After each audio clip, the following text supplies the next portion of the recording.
Hello guys, आज का हमारा टॉपिक है भारत के भौतिक प्रदेश। यानी आज हम भारत के भौतिक प्रदेशों को कवर करने वाले हैं, जिसमें हम बात करेंगे भारत के विभिन्न भौतिक प्रदेशों को। तो शुरू करते हैं आज की क्लास को। इससे पीछे हमने भारत के सामान्य परिचय को देखा था, वो क्लास नहीं देखी है तो वो देख लीजिए, इसमें उसका बहुत ही महत्वपूर्ण योगदान रहेगा।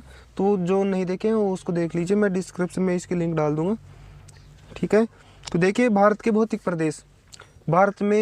भारत का क्षेत्रफल है वो 32,87,263 किलोमीटर है वर्ग, यानी लाख वर्ग किलोमीटर है। जो इतने बड़े ये क्षेत्रफल होने के कारण यहाँ पे क्या है कि जलवायु, वर्षा, तापमान, इनमें विविधता पाई जाती है। और इसी विविधता के कारण यहाँ के जो भौतिक प्रदेश है उनको अलग अलग भागों में बांटे गए। इसके अलावा यहाँ पे कहीं पे पठार पाए जाते हैं, तो कहीं पे झीलें पाई जाते हैं, तो कहीं पे मैदान पाए जाते हैं, या कहीं पे मरुस्थल पाए जाते हैं, और यहाँ पे पठार भी पाए जाते हैं, ठीक है। पर्वत, पठार और ये मैदान होने के कारण इनको अलग अलग भागों में बांट दिया एसपी चटर्जी के अनुसार, है ना। तो एसपी चटर्जी ने इनको 4 भागों में बांटा है, उनको देखते हैं। जिसमें सबसे पहला है उत्तरी पर्वतीय प्रदेश, यानी भारत है उसके सबसे उत्तरी भाग में उत्तरी पर्वतीय प्रदेश, यानी पर्वतों का विस्तार पाया जाता है, इसलिए उनको उत्तरी पर्वतीय प्रदेश बोला जाता है, ठीक है। उसी के दक्षिण में मैदानी प्रदेश है, ठीक है। तो मध्यवर्ती मैदानी प्रदेश हो गए, जो पठारी और उत्तर में पर्वतों के मध्य पाया जाता है।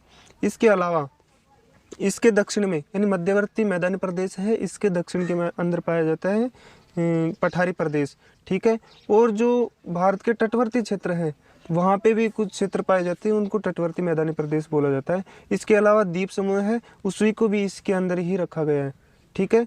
तो इस तरह से 4 हो गए एसपी चटर्जी के अनुसार। तो देखिए, इसको सबसे पहले हम मैप के ऊपर देखते हैं। तो देखिए भारत के भौतिक प्रदेश, ठीक है। तो ये सबसे पहले देखिए, वो सबसे उत्तर में क्या है, ये यहाँ पे स्थित है, ये है उत्तरी पर्वतीय प्रदेश। इसी के दक्षिण के अंदर ये है विशाल मैदान, और ये है पठारी प्रदेश, ठीक है। और ये समुद्र तटीय मैदान हो गए। इसके अलावा यहाँ पे छोटे छोटे द्वीप समूह पाए जाते हैं, जिसमें अंडमान निकोबार हो गया, ठीक है। ये अंडमान निकोबार हो गया, लक्षद्वीप हो गया, ये कुछ द्वीप समूह है, इस कारण से ये। तो वैसे 5 भौतिक प्रदेशों में देखा है, लेकिन एसपी चटर्जी के अनुसार इसको 4 भौतिक प्रदेशों में बांटा है। अब इसके सामान्य परिचय की बात करते हैं। जो अभी हमने बात की कि जो भारत का क्षेत्रफल कितना है, तो उसको देखिए। तो भारत का क्षेत्रफल 32,87,263 लाख वर्ग किलोमीटर है, ठीक है।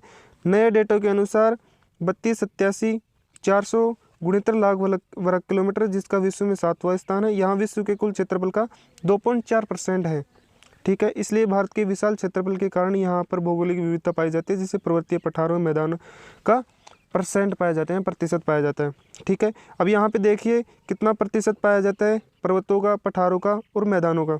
तो सबसे पहले पर्वत और पहाड़ियाँ हो गई, तो ये मुख्यतः 29.1%, जिसमें पर्वत पाए जाते हैं 10.6 और पहाड़ियाँ पाई जाती हैं वो 18.5% भाग पर। इसके अलावा पठार हो गए वो 27.7% भाग पर पाए जाते हैं, और मैदान हो गए वो 43.2%। तो सर्वाधिक मात्रा में यहाँ पे मैदान ही पाए जाते हैं, ठीक है, जो आप देख पा रहे होंगे। इसी प्रकार की विविधता के कारण इसको 4 भौतिक प्रदेशों में बांटा एसपी चटर्जी के अनुसार, ठीक है।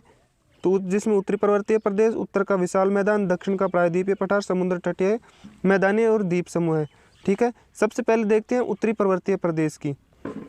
तो सबसे पहले देखते हैं हम उत्तरी पर्वतीय प्रदेश की। उत्तरी पर्वतीय प्रदेश कहाँ पे पाया जाता है, तो हमने अभी बात की कि जो भारत है, भारत के उत्तर में पाया जाता है उत्तरी भौतिक पर्वतीय प्रदेश, यानी वहाँ पे पर्वत पाए जाते हैं। विशेषकर हिमालय पर्वत को यहाँ पे सर्वाधिक मात्रा में माना जाता है, जो नंगा पर्वत से लेकर के इधर ही नामचा बरुआ तक पाया जाता है, ठीक है। सिंधु नदी के गार्ज से लेकर के ब्रह्मपुत्र की नदी के गार्ज तक इसका विस्तार पाया जाता है, जो लगभग 2400 किलोमीटर के अंदर फैला हुआ है, उसको देखिए, ठीक है। तो इसके बारे में देखिए, तो भारत उपमहाद्वीप के उत्तरी सीमांत भाग में पश्चिम से लेकर के पूर्व दिशा में चापाकार रूप में स्थित अल्पाइन पर्वतीय युग से संबंधित नवीन पर्वतमाला के रूप में हिमालय स्थित है। नवीनतम युग के अल्पाइन युग से संबंधित है, यानी ये जो पर्वतमाला है ये चापाकार रूप में फैली हुई है। किस रूप में, इस तरह से फैली हुई है, ठीक है। अब देखिए, यह प्रदेश पश्चिम से पूर्व की ओर, अर्थात पश्चिम में बलूचिस्तान से लेकर के पूर्व में अराकान युमा पर्वत तक है। और इसकी जो लंबाई है वो 2400 किलोमीटर में फैला हुआ है। भारत में इसका विस्तार है जम्मू कश्मीर में, हिमाचल प्रदेश, पंजाब, उत्तराखंड, सिक्किम, अरुणाचल प्रदेश, असम, नागालैंड, मणिपुर व मिजोरम में इसका विस्तार पाया जाता है। अगर इसकी औसत ऊंचाई की बात करें तो इसकी औसत ऊंचाई है 6000 मीटर। जो चौड़ाई है इसकी पश्चिम में 400 किलोमीटर है और इसकी पूर्व में है 150 या 160 किलोमीटर। ठीक है, जो भारत, नेपाल एवं भूटान में पाया जाता है। इसमें यह बताया गया है कि जो ये हिमालय पर्वत है इस तरह से फैला हुआ है। ठीक है, ये इस तरह से फैला हुआ है। इसमें उत्तर में ये ट्रांस हिमालय हो गया, ये मुख्यतः हिमालय हो गया।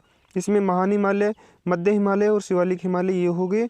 और इसमें काराकोरम, लद्दाख और ये जास्कर श्रेणियाँ हो गई। इसके अलावा यहाँ पे कैलाश पर्वत श्रेणी भी पाई जाती है, ये इस तरह से पाई जाती है। ठीक है, ये भारत के अंदर इसमें ये बताया गया है कि जो ये श्रेणियाँ हैं ये इस तरह से पाई जाती हैं। तो इसका जो यहाँ पे चौड़ाई है पश्चिम में ये 400 किलोमीटर है, और जबकि इसकी पूर्व की बात करें यहाँ से 150 या 160 किलोमीटर इनकी चौड़ाई पाई जाती है। ठीक है, जो चापाकार रूप में आप देख पा रहे होंगे इस तरह से पाई जाती है। इसका विस्तार भारत, नेपाल एवं भूटान में पाया जाता है। ठीक है, इसके अलावा चीन में भी पाया जाता है। हिमालय से निकलने वाली नदियां हैं वो गहरे गार्ज का निर्माण करती हैं, क्योंकि ये वर्तमान में युवा अवस्था में, यानी यहाँ इस पर्वत से निकलने वाली जो नदियां हैं जिसे मुख्यतः सिंधु नदी है, ये नदियां निकलती हैं तो ये एक युवा अवस्था में है, यानी गहरे गार्ज का निर्माण करती है। गार्ज का निर्माण कैसे? कोई भी नदी है वो तीव्र अवस्था में बहेगी तो एक गार्ज का निर्माण करेगी। जैसे वी आकार की घाटी हो गई, गार्ज, वो उसी के अंदर आ जाते हैं सारे। ठीक है, तो कैनियन वगैरह सभी एक ये नदियों के द्वारा ही बनाई गई आकृतियाँ हैं। इसकी भी एक क्लास लेंगे हम अलग से।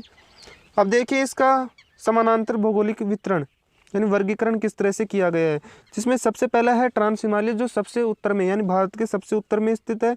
उसके अलावा हिमालय है जो ट्रांस हिमालय के दक्षिण में स्थित है, और पूर्वी हिमालय यह पहाड़ियाँ हैं जिसमें मुख्यतः अबोर, मिसनी, मिक्री, मन्नागा, मिजो, मणिपुर आदि पहाड़ी।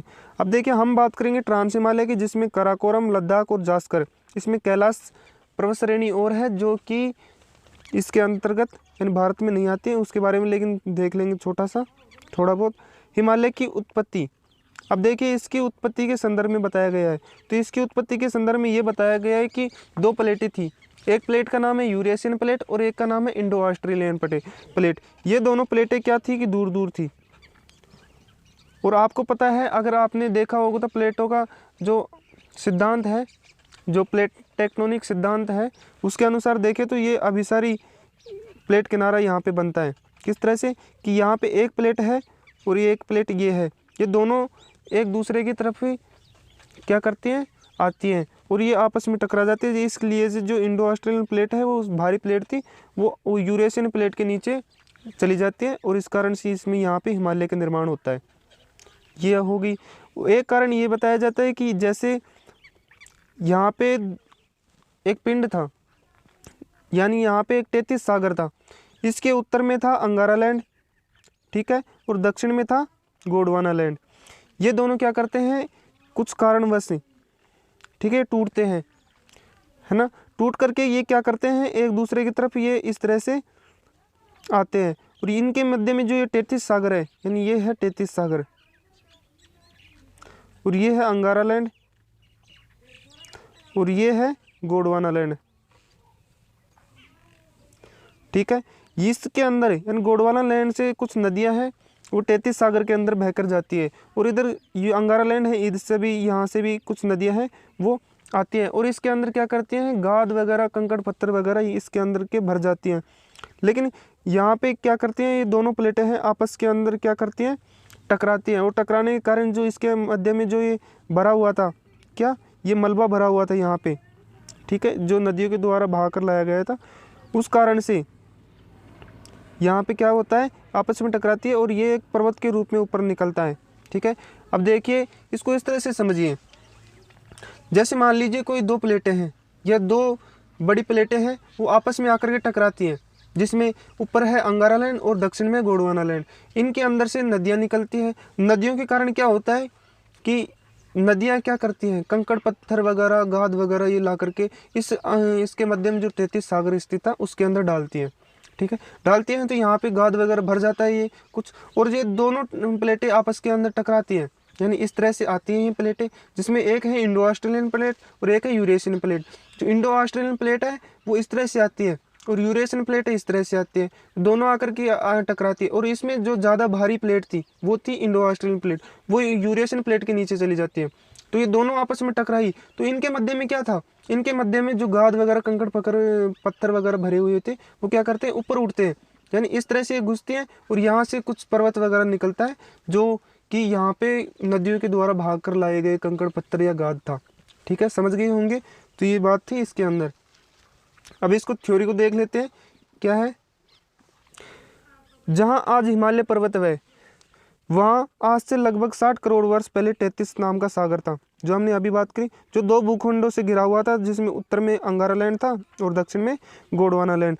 ये भूखंडे लाखों वर्षों तक इन दोनों भूखंडों का अपरदन होता है, यानी टूटते हैं, और अपरदित पदार्थ कंकड़ पत्थर मिट्टी गाद आदि टेथिस सागर में जमा होते हैं, यानी नदियों के द्वारा यहाँ पे टेथिस सागर के अंदर डलते हैं।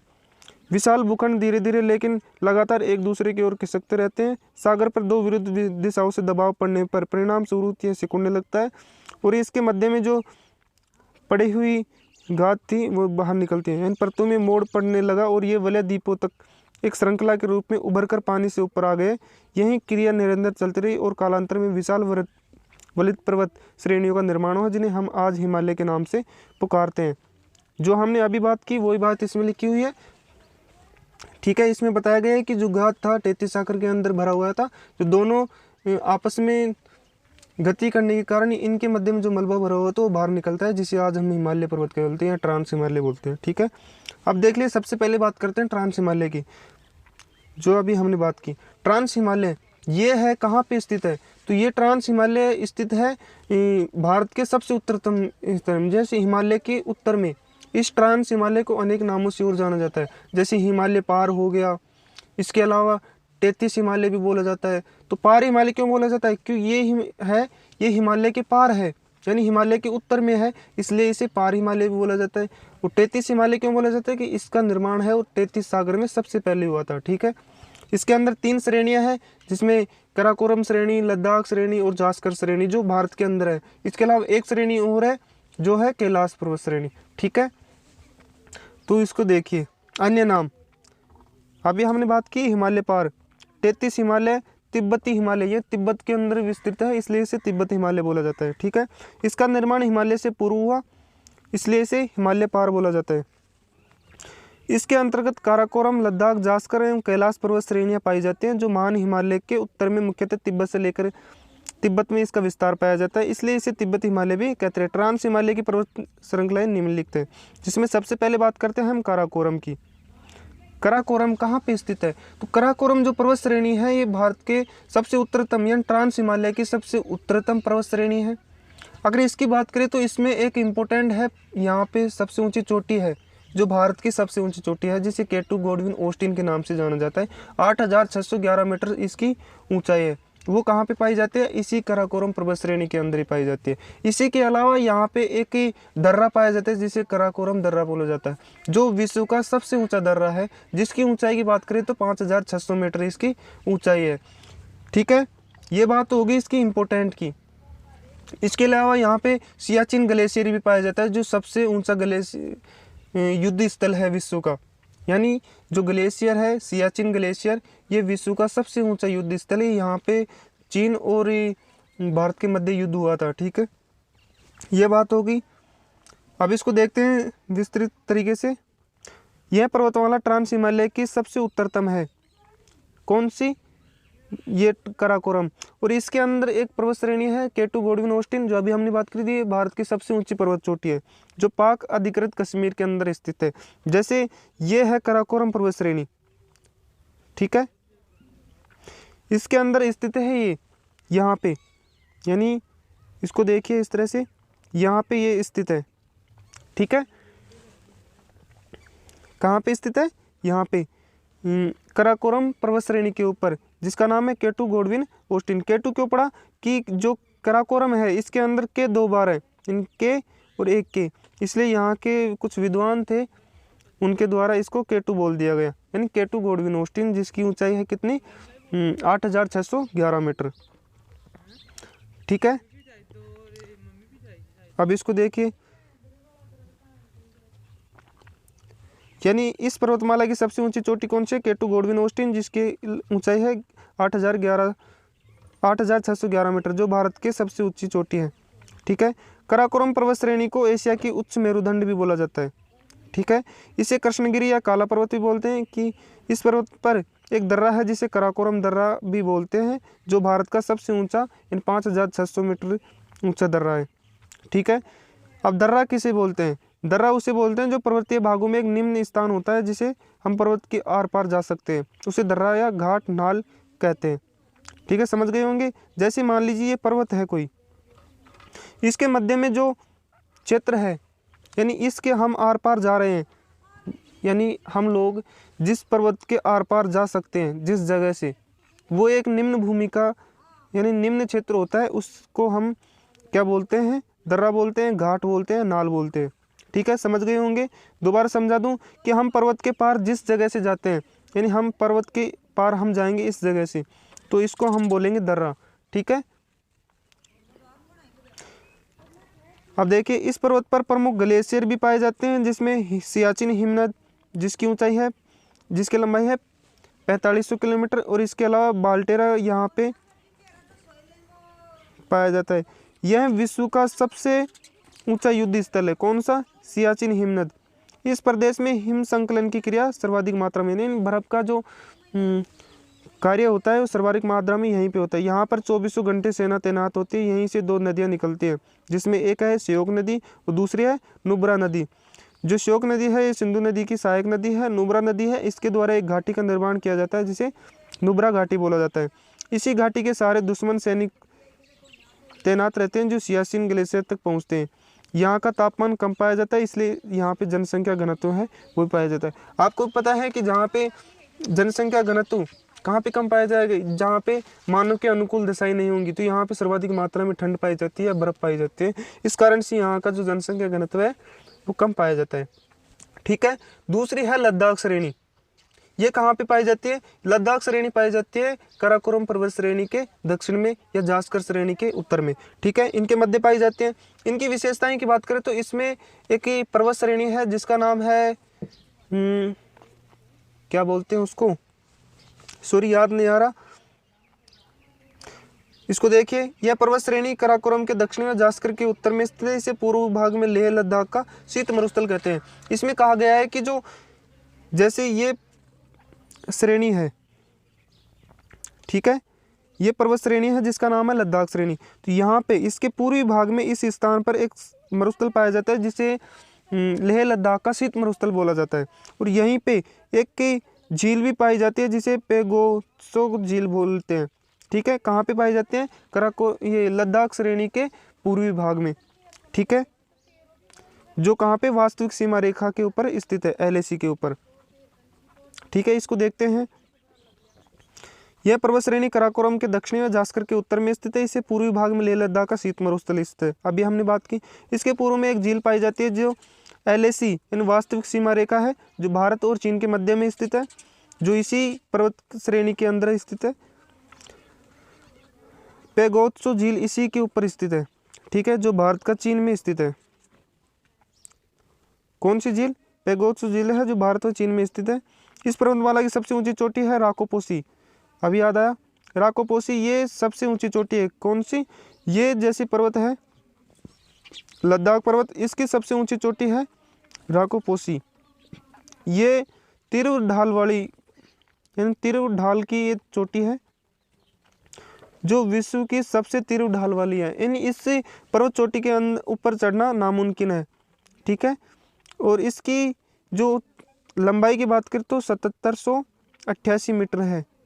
ठीक है, इसकी ऊंचाई। तो देखिए हम यहाँ पे देख लिए, यह एक शांत प्रदेश है। कौन सा, लद्दाख श्रेणी। यह सबसे शांत प्रदेश है, यहाँ बौद्ध लोग निवास करते हैं, यानी एक शांत क्षेत्र, यानी बौद्ध लोग हैं वो शांत बताए जाते हैं। लद्दाख व जास्कर पर्वत श्रेणी को सिंधु नदी अलग करती है। जो कैलाश पर्वत श्रेणी से निकलती है। यानी इन पर्वत श्रेणियों को एक नदी अलग करती है जिसे सिंधु नदी बोलते हैं। अब देखिए जास्कर, यह पर्वतमाला लद्दाख पर्वत श्रेणी के दक्षिण में स्थित है। इस पर्वत में एक दर्रा स्थित है जो लेह को श्रीनगर से जोड़ता है, जिसे जोजिला दर्रा बोलते हैं। अभी तक हमने क्या बात की, ट्रांस हिमालय में हमने बात की, जैसे ये मान लीजिए 3 पर्वत श्रेणियां हैं भारत के अंदर, ठीक है, इस तरह से।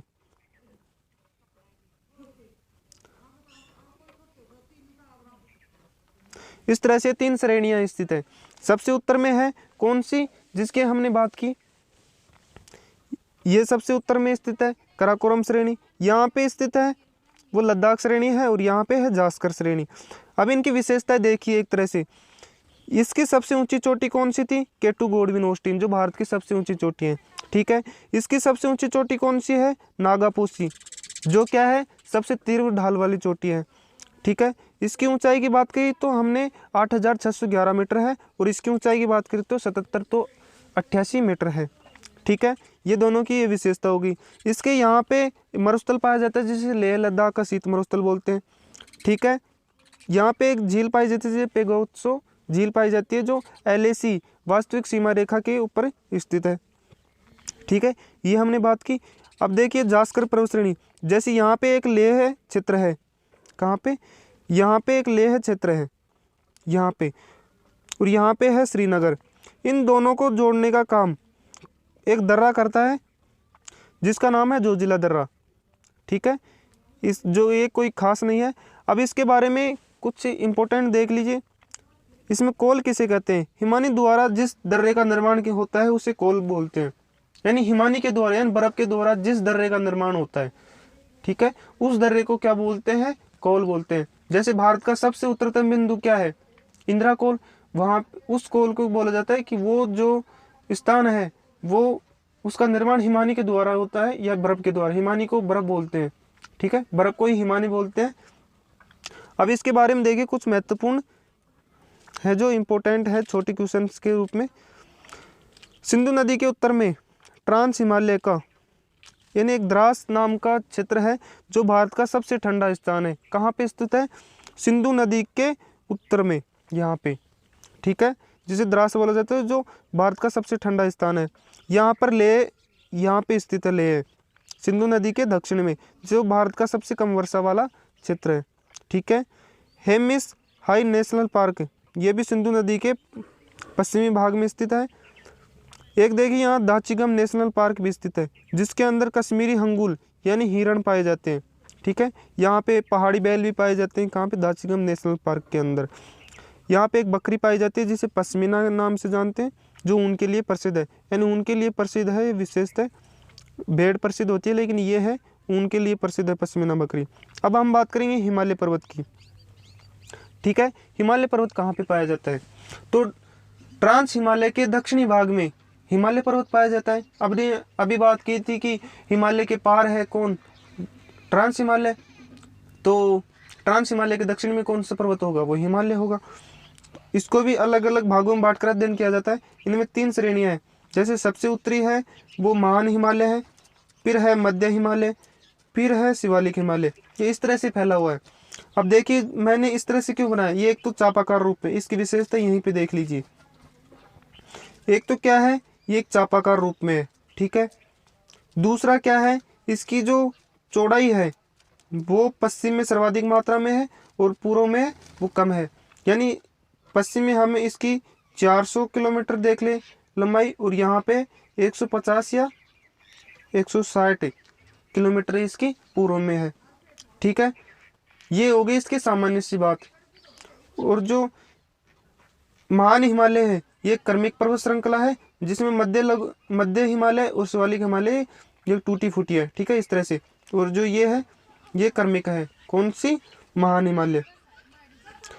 अब देखिए इसको सामान्य देखिए, यह पर्वतमाला मुख्य रूप से पश्चिम से पूर्व दिशा में फैली हुई है। यह विश्व का सबसे ऊंचा पर्वत है जिसका निर्माण टर्शियरी काल में हुआ। इसकी लंबाई 2400 किलोमीटर है, यानी इस संपूर्ण पर्वत की जो लंबाई है वो 2400 किलोमीटर। यह भारत सीमा चीन, यह भारत में, चीन में, नेपाल में और इसके अलावा भूटान में फैला हुआ है, ठीक है। इसका ऊपरी भाग अवसाद से निर्मित है, जबकि आंतरिक भाग है ग्रेनाइट से। यानी इसमें ऐसे कहा है कि ये जैसे हिमालय पर्वत है, ये इसका जो ये उत्तरी भाग है, कौन सा, ये वाला उत्तरी भाग, ये किससे निर्मित है, ये अवसाद से, ठीक है। जो इसका आंतरिक भाग है, ये वाला, ठीक है, इस हिमालय के आंतरिक भाग है, ये ग्रेनाइट से, ग्रेनाइट चट्टानों से, ठीक है। इस तरह से इसका निर्मित है। अगर इसके विस्तार की बात करें तो 5 लाख वर्ग में फैला हुआ है ये। हिमालय पर्वत पश्चिम में अधिक चौड़ा है, अभी हमने बात की 400 किलोमीटर, और पूर्व में कम चौड़ा है जो 150 या 160 किलोमीटर। इसकी विशालता में समानांतर श्रेणियों के कारण अलग अलग भागों में बांटा गया है, जिसमें सबसे पहले बात करेंगे महान हिमालय की। महान हिमालय कहाँ पे स्थित है, ट्रांस हिमालय के दक्षिण में, और जो मध्य हिमालय है उसके उत्तर में, ठीक है, समझ गए होंगे महान हिमालय। अब इसको देखिए, यह हिमालय की सबसे ऊंची पर्वत श्रेणी है जो सदा बर्फ से ढकी रहती है। यह हिमालय की सबसे उत्तरतम क्रमिक पर्वतमाला है। इसमें ये बोला गया है कि जो यह पर्वतमाला है, कौन सी, महान हिमालय, जिसे हिमाद्री हिमालय, आंतरिक या ग्रेनाइट हिमालय के नाम से बोला जाता है। ग्रेट हिमालय क्यों बोला जाता है यहाँ पे, कि ये सबसे बड़ा पर्वत है, ठीक है, हिमालय का सबसे बड़ा है, इसलिए ग्रेट बोला जाता है। आंतरिक कि ये है हिमालय के अंदर स्थित है, इससे आंतरिक हिमालय। हिमाद्री यहाँ पे बर्फ की, यानी हिमाद्री, हिमालय के ऊपर यहाँ पे हिमाद्री क्रिया सर्वाधिक मात्रा में होती है, यानी यहाँ पे बर्फ सर्वाधिक मात्रा में गिरती है। महान हिमालय क्यों बोला जाता है, कि ये सर्वाधिक महान है, महान का मतलब सबसे बड़ा है। यह हिमालय की सबसे ऊंची पर्वत श्रेणी है जो सदा बर्फ से ढकी रहती है, हमने बात कर ली। यह नंगा पर्वत से सिंधु नदी के गार से लेकर के जो नामचा बरवा अरुणाचल प्रदेश में स्थित चीन की सीमा पर ब्रह्मपुत्र नदी के गार्स तक है। यानी इसका विस्तार कहाँ तक है, जैसे मान लीजिए ये इस तरह से फैला हुआ है ना, तो ये नंगा पर्वत यहाँ पे और सिंधु नदी के गार्स के द्वारा निर्मित, और इधर है ब्रह्मपुत्र नदी के गार्ज तक स्थित है जो नामचा बरुआ तक है, ठीक है। इसका निर्माण सबसे पहले इयोसीन काल में है, यानी इसका निर्माण किसे, इयोसीन काल में हुआ। इसकी ऊंचाई की बात करें तो 6100 मीटर है, ठीक है। इस पर्वतमाला पर भारत की दूसरी सबसे ऊंची पर्वत चोटी, जिसे कंचनजंगा बोलते हैं, जो भारत की सबसे ऊंची चोटी है, भारत की दूसरी सबसे ऊंची चोटी, जिसकी ऊंचाई है 8598 मीटर। यह कहीं कहीं पर इसकी 97 मिलती है, जो सिक्किम में पाई जाती है।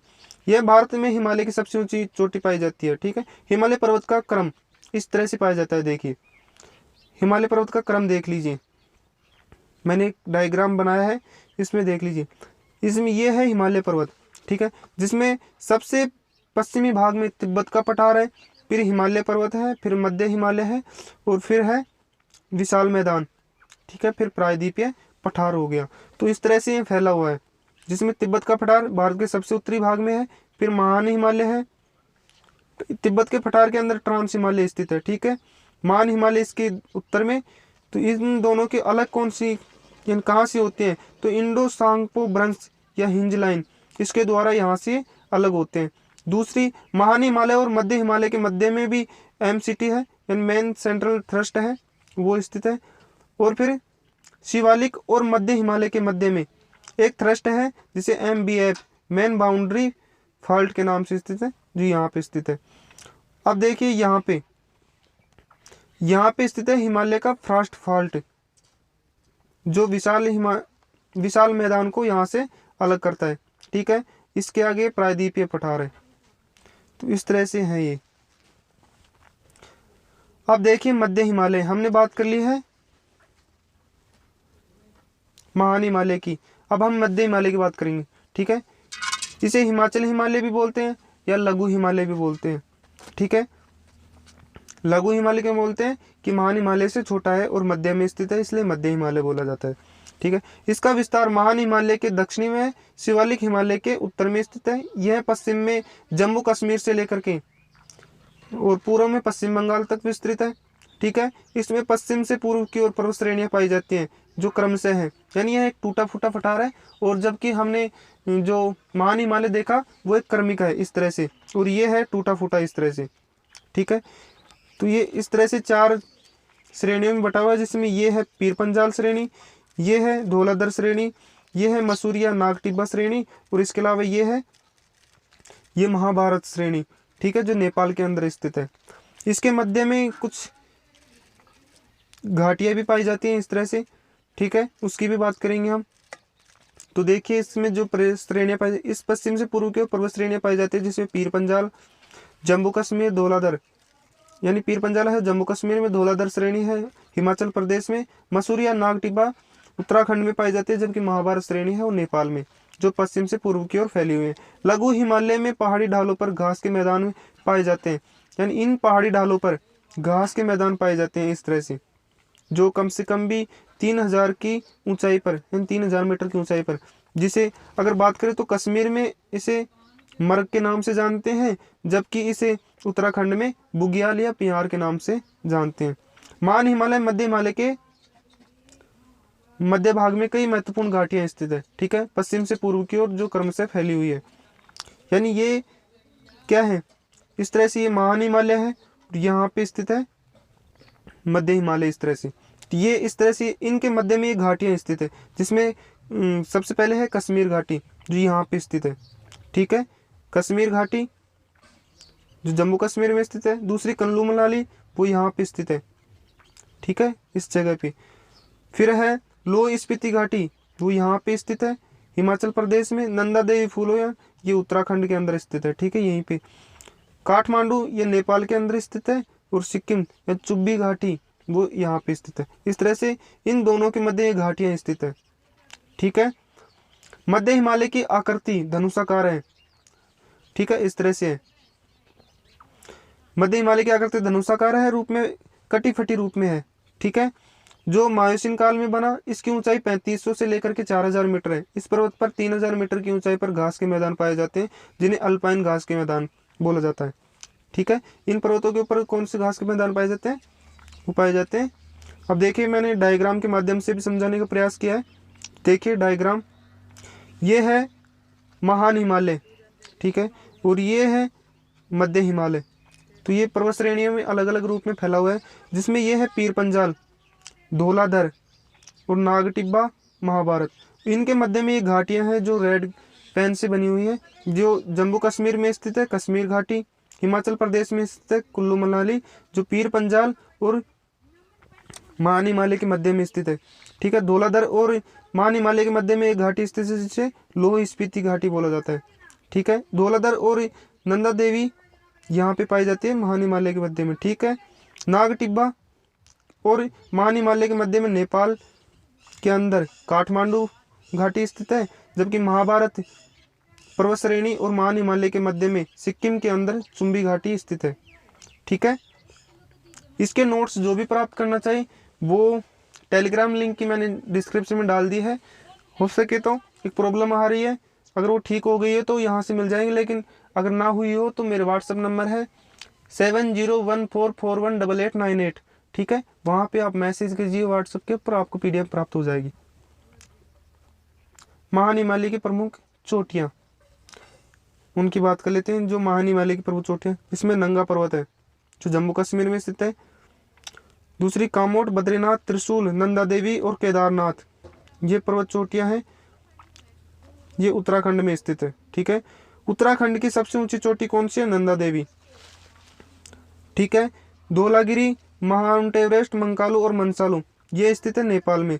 यहाँ की सबसे ऊंची चोटी है वो कौन सी है, माउंट एवरेस्ट, जिसे सागरमाथा है, जो सागरमाथा है एक देवी के नाम पर पड़ा, ठीक है, जिसकी ऊंचाई है 8848 मीटर, ठीक है। यहाँ पे मंकालू है, इसकी ऊंचाई है 8481 मीटर, ठीक है। यहाँ पे देखिए कंचनजंगा जो सिक्किम में स्थित है, भारत की दूसरी सबसे ऊंची चोटी है कंचनजंगा, ठीक है। 8598 मीटर इसकी ऊंचाई है। हिमालय पर भारत की सबसे ऊंची चोटी है, यानी हिमालय की सबसे ऊंची चोटी है और भारत की दूसरी सबसे ऊंची चोटी है, ठीक है।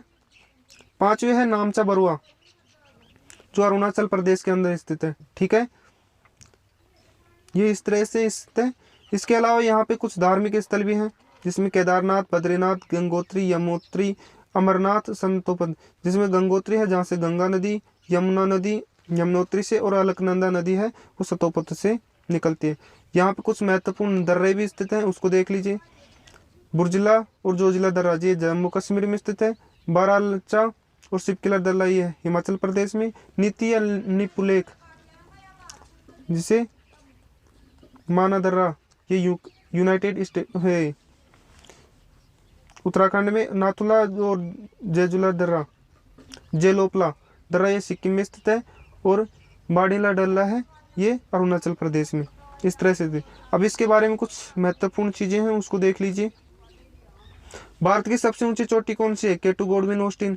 वह दूसरी सबसे ऊंची चोटी कौन सी है? कंचनजंगा, जो हिमालय पर स्थित है। वह हिमालय की सबसे ऊंची चोटी कौन सी है? Mount Everest. ठीक है। मान हिमालय लघु हिमालय के बीच कश्मीर घाटी स्थित है, और कश्मीर घाटी का निर्माण प्लेस्टोसीन काल में हुआ, जिसका निर्माण है तलछटों से हुआ है। तलछटों निर्मित भूमि को करेवा कहते हैं। तलछटों के द्वारा जो निर्मित भूमि है उसे को करेवा कहते हैं। ठीक है। अब शिवालिक यानी बाह्य हिमालय, उप हिमालय किसे बोलते हैं, इसको देख लीजिए। अब देखिए शिवालिक हिमालय, जिसे बाह्य हिमालय, उप हिमालय बोलते हैं। बाह्य हिमालय की सबसे लास्ट में स्थित है, और उप हिमालय यानी हिमालय का उपभाग है। इस हिमालय का विस्तार मध्य हिमालय के दक्षिण में सिंधु घाटी से लेकर ब्रह्मपुत्र घाटी तक विस्तृत है। इस मैनाक पर्वत भी कहते हैं, यानी इस शिवालिक हिमालय को मैनाक पर्वत के नाम से भी जानते हैं। इसकी औसत ऊंचाई है वो 600 मीटर है, 600 मीटर से लेकर के 1300 मीटर तक है। वह चौड़ाई है पश्चिम में 45 किलोमीटर, वह पूर्व में है इसकी 8 किलोमीटर। उत्तराखंड में इसे डूंडवा श्रेणी तथा नेपाल में इसे चूरिया या मूरिया पर्वत श्रेणी के नाम से जानते हैं। यानी इसे उत्तराखंड में डूंडवा श्रेणी और नेपाल के अंदर इसे चूरिया या मूरिया पर्वत श्रेणी के नाम से जानते हैं। यहाँ पर कुछ विस्तृत समतल घाटियां भी पाई जाती हैं। ठीक है, जिन्हें पूर्व में द्वार या द्वार बोलते हैं। ठीक है, जिन्हें पूर्व में क्या बोलते हैं? द्वार या द्वार। पश्चिम में दून कहते हैं, जैसे देहरादून हो गया, हरिद्वार हो गया। ठीक है, ये घाटियां अत्यंत उपजाऊ घाटी बनती हैं। यहाँ पर से चावल की किस्म और बासमती, चावल की सबसे मस्त किस्म कौन सी आती है? बासमती, वो यहीं से पैदा होती है। हिमालय का प्रादेशिक या अनुदैर्घ्य वर्गीकरण। अब देखिए, हमने इसका समानांतर वर्गीकरण देख लिया, अब इसका प्रादेशिक या अनुदैर्घ्य वर्गीकरण में देख लीजिए। पश्चिम से पूर्व में चापाकार रूप में विस्तृत हिमालय पर्वत श्रेणियों को 4 भागों में विभक्त किया गया है। विभाजन सर जी एस बुराड़ के द्वारा किया गया है। इस विभाजन में पश्चिम में सिंधु घाट से लेकर के पूर्व में ब्रह्मपुत्र घाट तक स्थित है। अब देखिए, इनको 4 भागों में बांटा है बुराड़ के द्वारा, उनको देख लीजिए, जिसमें कश्मीर हिमालय, पंजाब हिमालय, जिसे कुमायूं हिमालय, नेपाल हिमालय, असम हिमालय। सबसे पहले बात करेंगे कश्मीर हिमालय की, जिसे हम पंजाब हिमालय भी बोलते हैं। इसका विस्तार सिंधु घाट से लेकर के सतलज घाट तक स्थित है, जिसमें काराकोरम, पीर पंजाल, जास्कर, लद्दाख में धौलाधर पर्वत श्रेणियां, यानी जो ट्रांस हिमालय है वो वाला भाग इसमें स्थित है। यह 560 किलोमीटर से विस्तृत है। यह पूर्व हिमालय की अपेक्षा स्नो लाइन या हिम रेखा की ऊंचाई अपेक्षाकृत ऊंची पाई जाती है। ठीक है। अब देखिए कुमायूं हिमालय। कुमायूं हिमालय को देख लीजिए। सतलज नदी में काली नदी के मध्यवर्ती भाग में 320 किलोमीटर की लंबाई में विस्तृत हिमालय का यह प्रादेशिक भाग सबसे कम विस्तृत है। ठीक है। इसके उत्तराखंड व हिमाचल प्रदेश में एवं उत्तर प्रदेश के कुछ क्षेत्रों आते हैं। इस क्षेत्र में भारत के कई महत्वपूर्ण तीर्थ स्थल, जिसमें नंदा देवी, बद्रीनाथ, केदारनाथ, गंगोत्री धाम, यमुनोत्री धाम आदि स्थित है। बद्रीनाथ अलकनंदा घाटी में स्थित है, और केदारनाथ है वो मंदाकिनी नदी के घाटी में स्थित है। इस भाग में माना नीति व लिपुलेख दर्रे स्थित है, जो तिब्बत के लिए मार्ग प्रदान करते हैं। ठीक है। अब देखिए नेपाल जो तीसरा है, नेपाल हिमालय। इसका अधिकांश विस्तार नेपाल में होने के कारण इसे नेपाल हिमालय कहते हैं। नेपाल हिमालय का विस्तार पश्चिम में काली नदी से लेकर के पूर्व में तिस्ता नदी तक 800 किलोमीटर की लंबाई में फैला। इस हिमालय में कुछ महत्वपूर्ण चोटियां हैं, उन चोटियों को देख लीजिए, जिसमें माउंट एवरेस्ट है, ठीक है, जो 8,848 मीटर है। कंचनजंगा 8,598 मीटर, जो नेपाल और सिक्किम की सीमा के ऊपर स्थित है। मंकालू देख लीजिए, जो 8,481 मीटर है। अन्नापूर्णा ये 8,075 मीटर है, और गोसाईनाथ है 8,014 मीटर है। ठीक है। नेपाल हिमालय की औसत ऊंचाई कितनी है? वो है 6,550 मीटर। ठीक है। चौथा है असम हिमालय। अब असम हिमालय को देख लीजिए, तो इसका विस्तार पश्चिम में तिस्ता नदी से लेकर के पूर्व में ब्रह्मपुत्र नदी तक फैला हुआ। इसकी चौड़ाई है 720 किलोमीटर, जो सिक्किम, असम, अरुणाचल प्रदेश व भूटान में पाया जाता है। ठीक है। हमने बात कर ली है भारत के भौतिक प्रदेशों में उत्तरी पर्वतीय प्रदेशों की। ठीक है, जिसमें हमने बात की उत्तरी पर्वतीय प्रदेश में ट्रांस हिमालय की और हिमालय की, इनके अलग अलग भागों की बात की है। और अगर आपको इसकी PDF प्राप्त करना चाहिए तो मैंने बता दिया है कि मेरे व्हाट्सएप नंबर पे मैसेज कीजिए, वहाँ पे आपको मिल जाएगी, या फिर मैं टेलीग्राम की लिंक डाल दूंगा वहाँ पे, अगर ज्वाइन हो सको तो वहाँ से ज्वाइन होके PDF प्राप्त कर सकते हो। इसी तरह से मैं अगला भी जो मध्यवर्ती मैदानी प्रदेश है उसको, उसके बाद पठारी प्रदेश और तटीय मध्यवर्ती मैदानी प्रदेश है उनको मैं कवर कराने की कोशिश करूँगा। ठीक है।